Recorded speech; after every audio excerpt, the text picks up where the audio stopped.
Have you ever wondered how minimum wage laws adversely affect African American teenagers? Join Richard Ebeling and me in this week's segment of the Libertarian Angle as we examine that issue.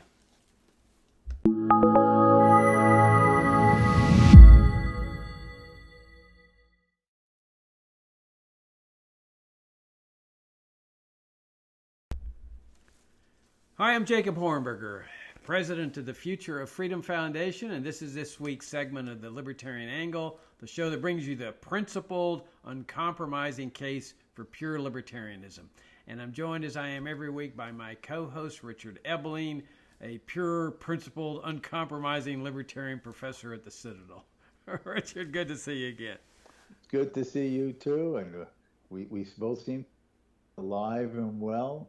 So it's good to be back with our viewers and our listeners. Yeah, it's great to have you all back, and these are and continue to be surreal times.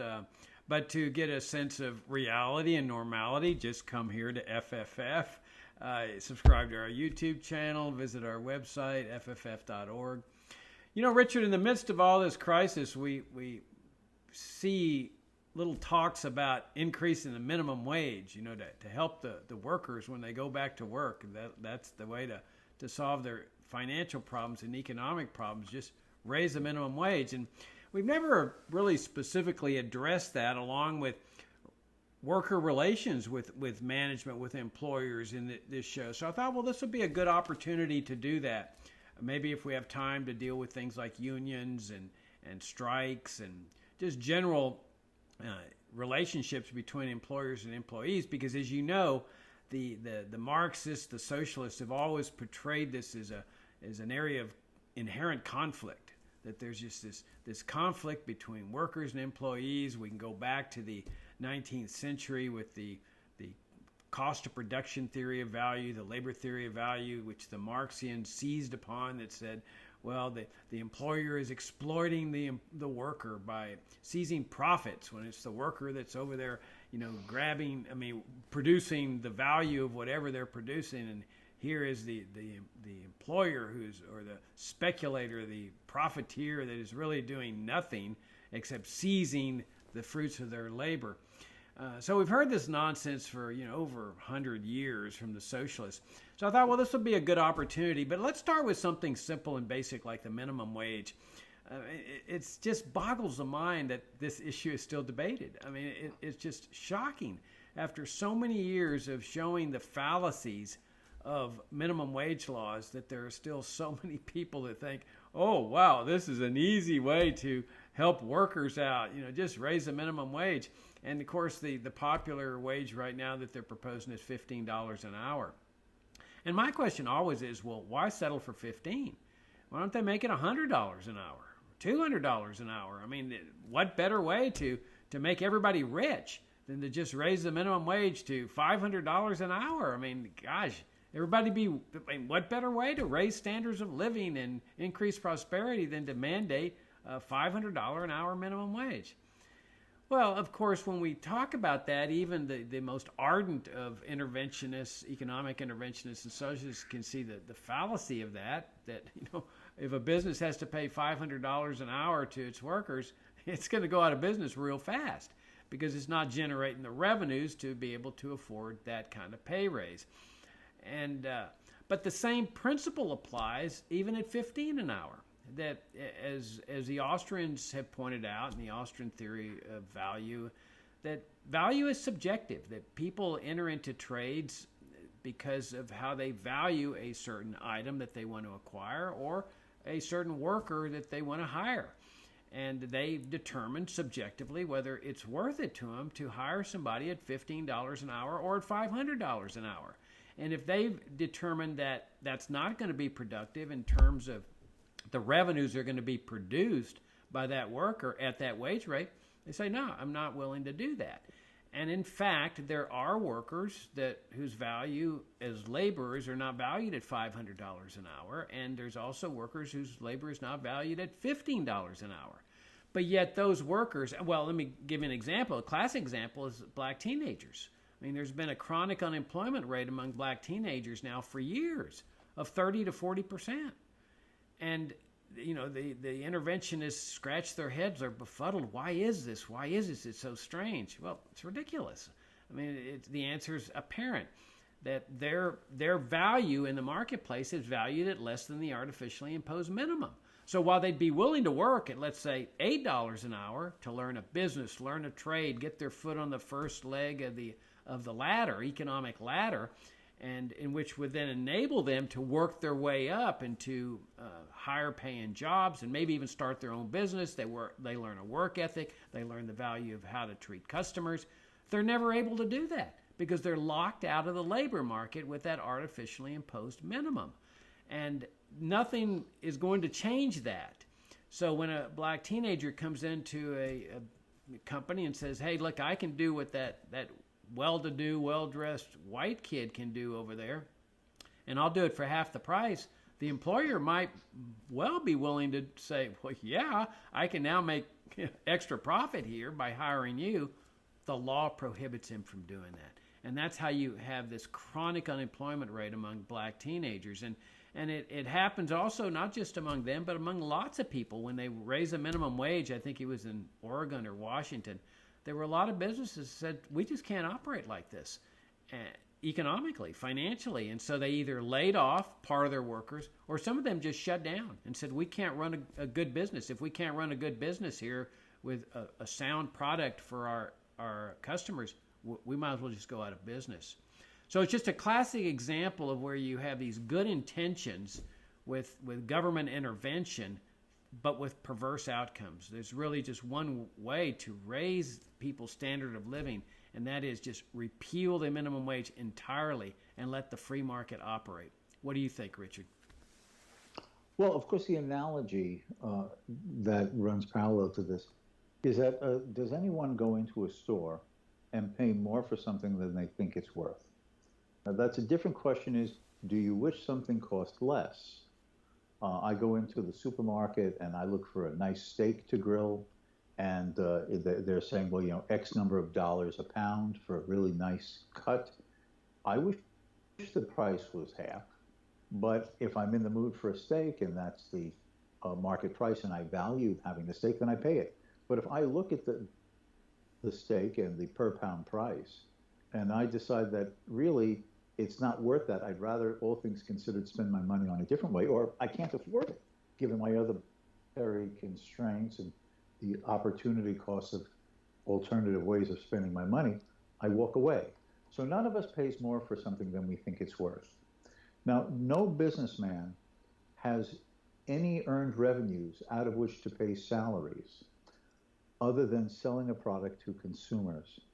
So the businessman, the private enterpriser, the entrepreneur, he must ask himself the question, what is it that consumers might want to buy?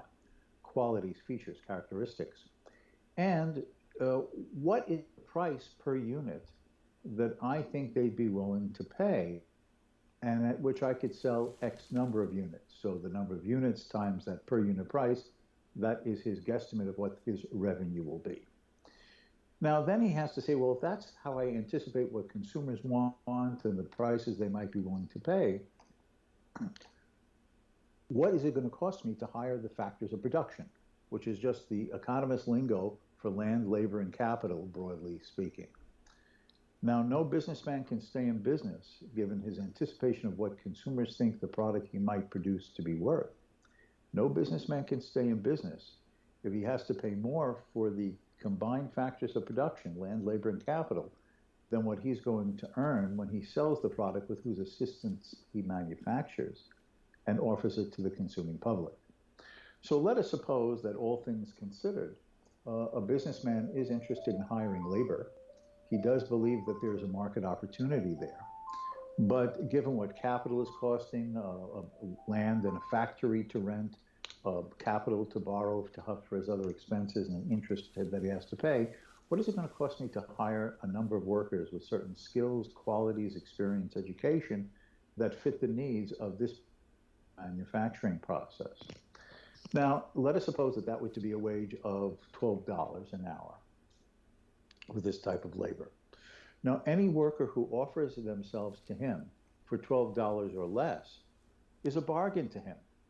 He'll be happy to hire them.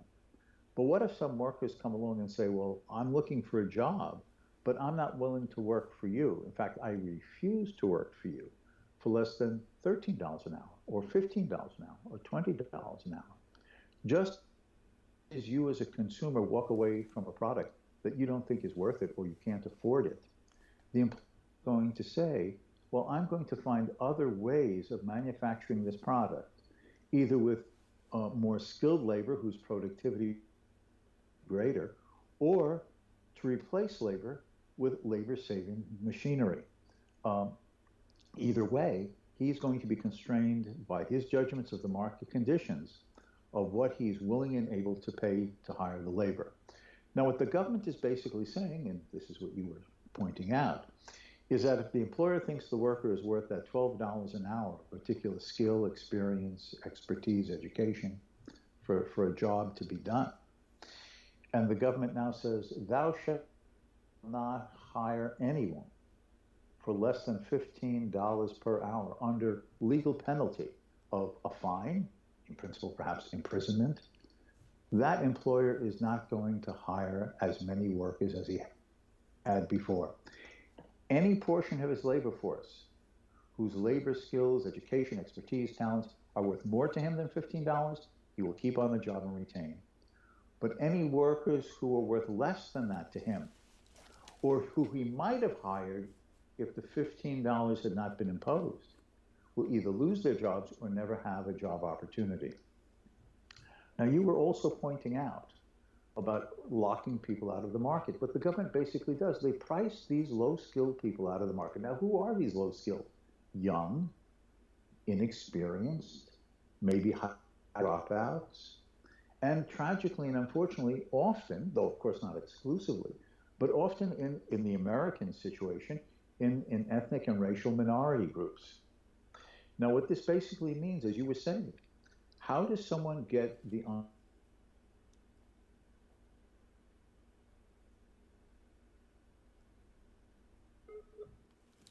which they need to have to be qualified to keep a job?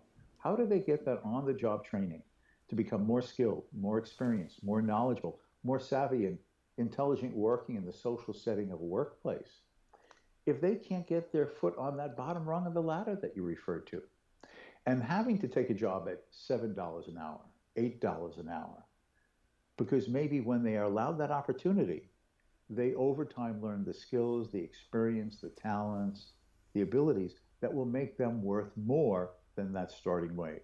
And even if not to the employer who hired them first, then once they have that skills and experiences, to be able to offer themselves to a rival employer who will see the benefit of hiring someone, even if your existing employer does not.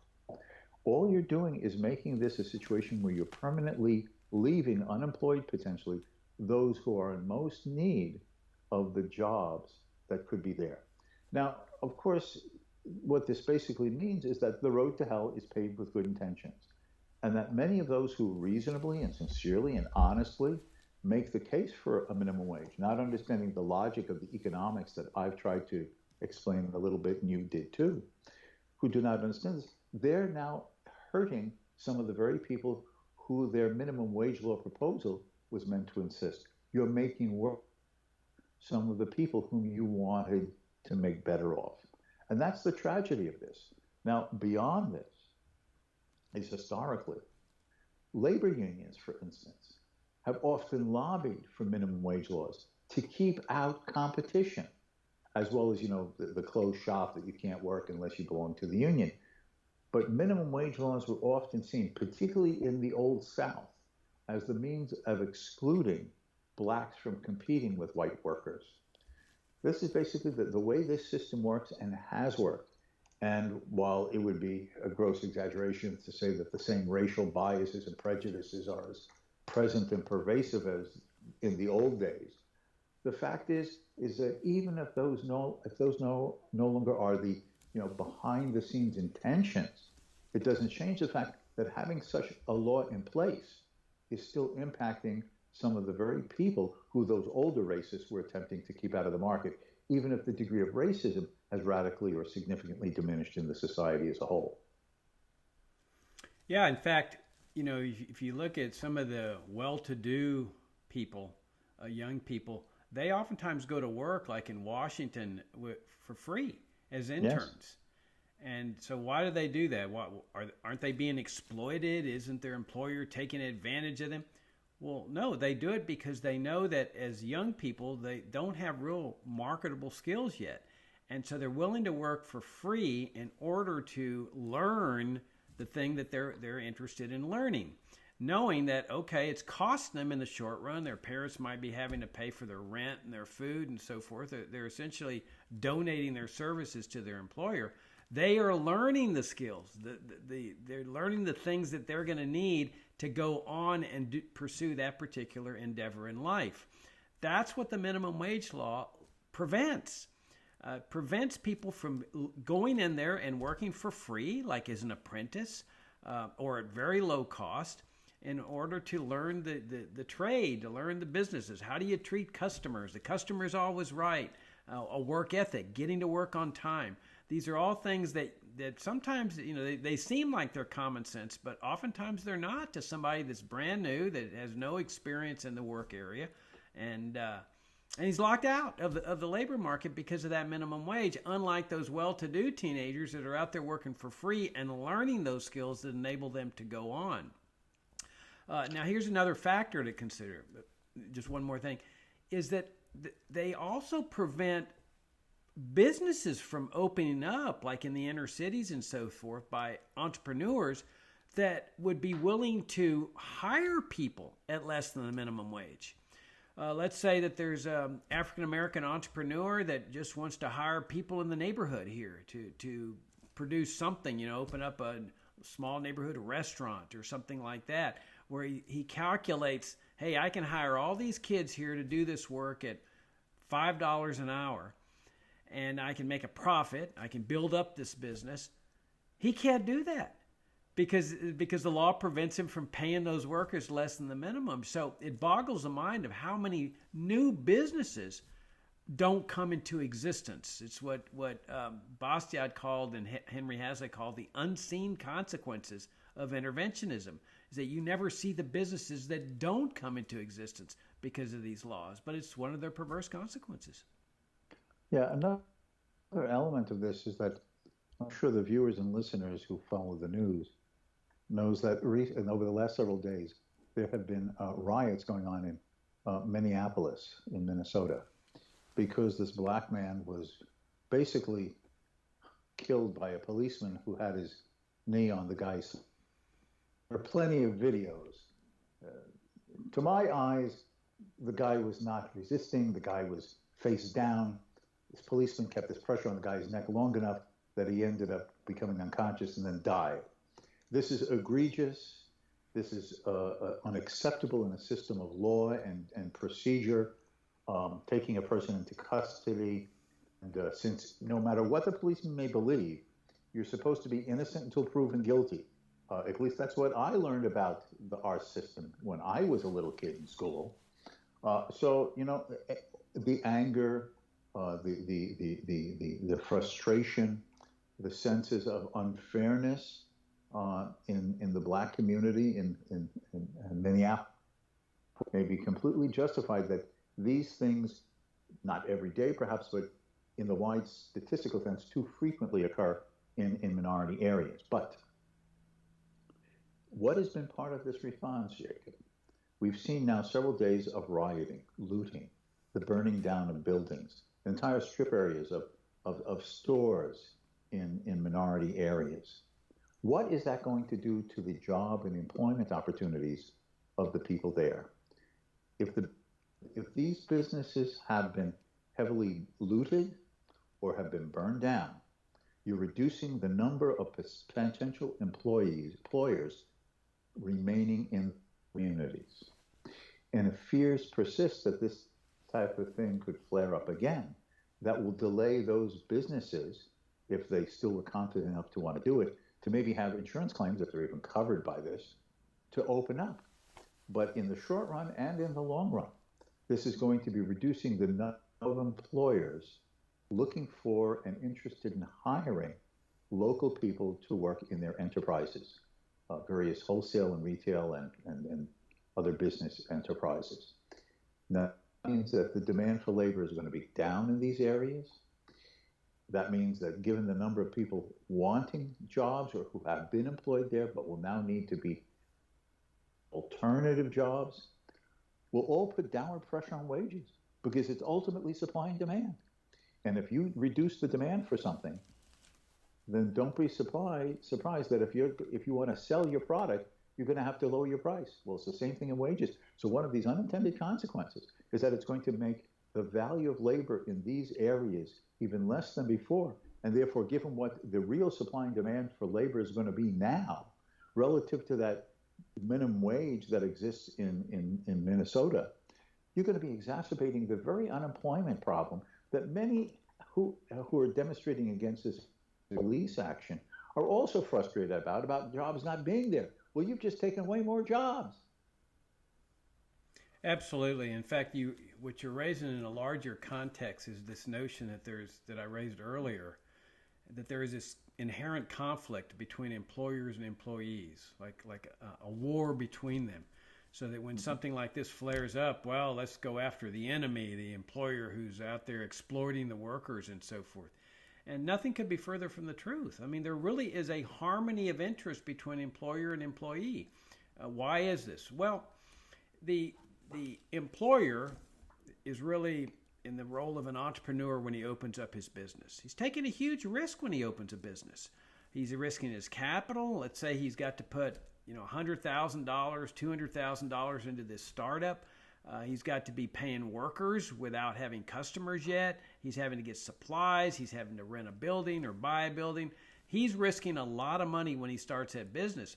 Well, a lot of people don't want to take that kind of risk. They like the security of a wage, a guaranteed wage, and so they become the employees. Well, the entrepreneur gives jobs to these people that don't want to take that risk. He's willing to use his money to guarantee them steady employment. And it's in their vested interest that this business do well. Because if it does well, they keep their jobs. If it does better, they get pay raises.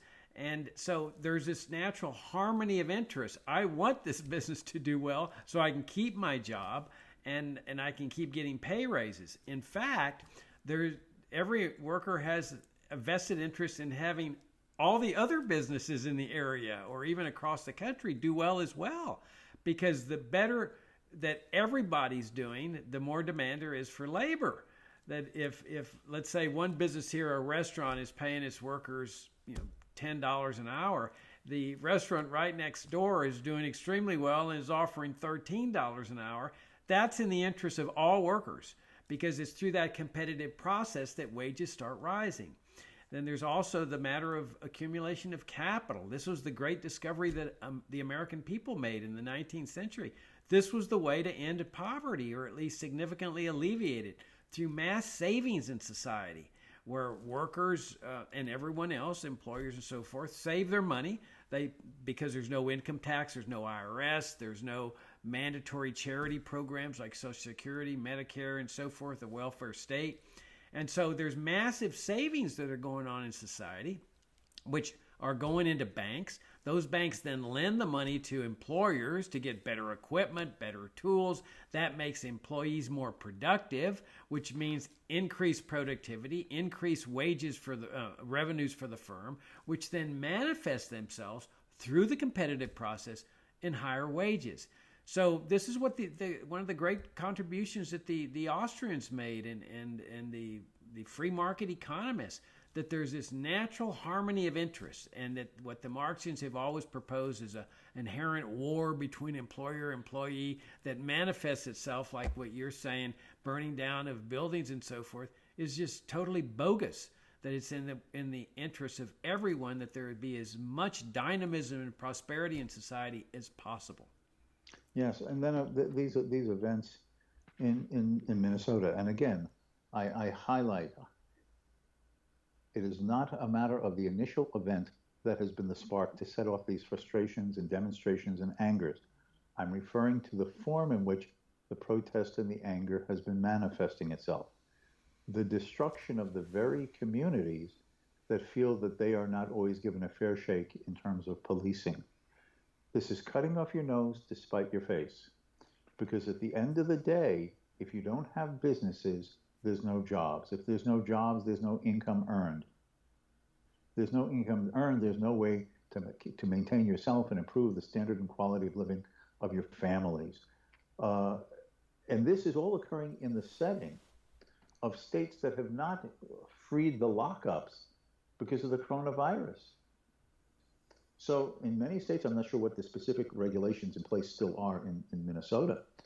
The extent that the Minnesota economy hasn't been just freed from these draconian government lockdowns, shutdowns, restrictions on shopping, stay-at-homes, doing this is just exacerbating a bad situation before the local economy there has even recovered from what the state imposed with these draconian measures. So this is going to be making the situation worse and putting even more downward pressure on what would otherwise be market wages in the face of these problems, and then whatever the state minimum wage is as well. Yeah, let me take this opportunity to comment on the issue you raised. It's not really topical in terms of what we were talking about, but I think since you raised it, it's worth addressing on this issue of what the cops are doing to people, especially African Americans, and killing them, and really what amounts to murder or negligent homicide at the very least.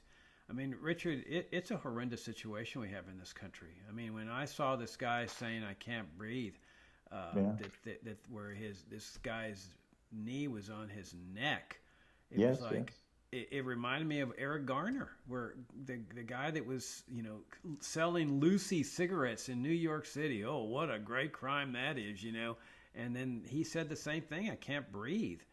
And in a sense, it's how people in the black community must feel. In a sense, it's really how many of us libertarians feel. You've got the knee of the almighty state, the federal government, on the collective neck of the American people that has been existing long before the coronavirus, with the welfare warfare state and the drug war and economic regulations and so forth. But this coronavirus is just... it has slammed the knee of this gigantic national police state into the necks of us Americans, even to a much greater degree. And we're having trouble breathing in this. And something really has to give here, because I think it's a manifestation of the entire welfare warfare state where, look, we're supposed to be the masters. Government officials are supposed to be the servants. That was the original idea, and the welfare warfare state totally upended that relationship. When you look at these cops and how they act, these great big old burly people, they are the masters. I mean, their mindset. There is no doubt that the citizenry are the servants, and in their minds, you don't mess with us because we're your masters, and we will put our knee on your neck whenever we want. I mean, that's exactly how a master-servant relationship works. They're not scared of the repercussions of this. Okay, they got laid off. That's not going to affect cops across this land. Now, I'm not saying every cop's a bad cop, but I'm saying there's a lot of bad ones out there, and African Americans are paying the brunt of this. And something has to be done about this. This is horrendous. We see it time and time again where innocent African Americans are getting just shot down in the streets or kneed in the neck and suffocated. I mean, this is just horrendous. For what? Walking while black, working while black, driving while black, like Sandra Garner or Sandra, I forget what her name was, Sandra Spencer or something, in Texas, the woman that, she got caught driving while black. And really the crime is living while black. But I think, so there's got to be some real criminal justice reform here. Part of the problem is the criminalization of the police department. Not the criminalization, that's a Freudian slip, but quite appropriate. The militarization of the police, where the national security state is sending all their surplus military equipment to the cops, which makes them think of themselves as, the soldiers in charge. We're in charge, and you people are going to follow our orders and do as we're told. But in a larger context, the American people need to recapture their roots in this country, and their roots are that they are the masters here, and government officials are the servants. Well, there's another element to this. Everything that you just said, I absolutely agree with. But there's also a mindset among the people on how do you believe it is appropriate to bond. Now, I'm a Yankee. I have no roots down in the South, but I've been living in South Carolina for a few years now. And many people still have this stereotype, the South, particularly South Carolina, the state of, seething racism. But compare what just went on in Minnesota due to the tragedy of this gentleman whose life was taken from him to some recent episodes here in South Carolina. There, about 4 years ago, there was a video that someone took on the street where a black man was stopped for a traffic violation. For whatever conversation went on, the black man got out of the car and started running. His hands were visible. He was not armed. A white cop emptied his entire revolver into the guy's back. The system was here. He's suspended. We're doing an immediate investigation.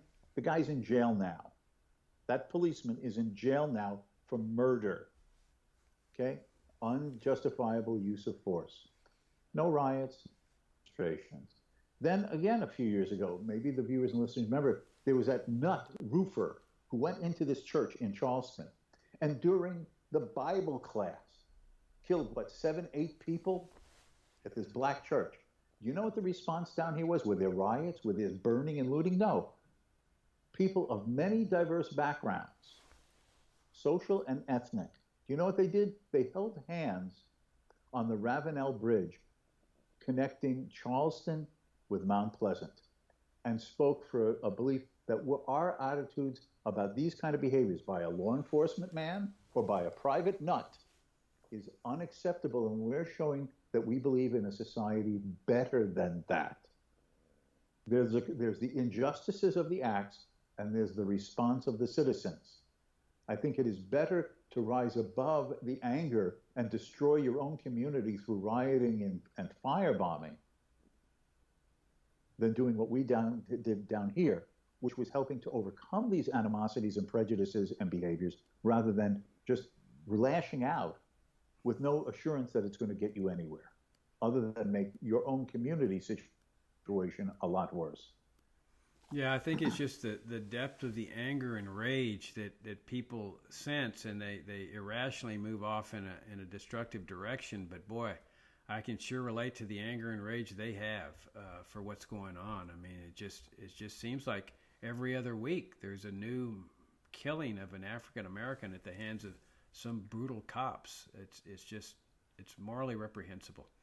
All right, we got to wrap it up. That's it for the week, for this week's segment of the Libertarian Angle. Thank you all for tuning in.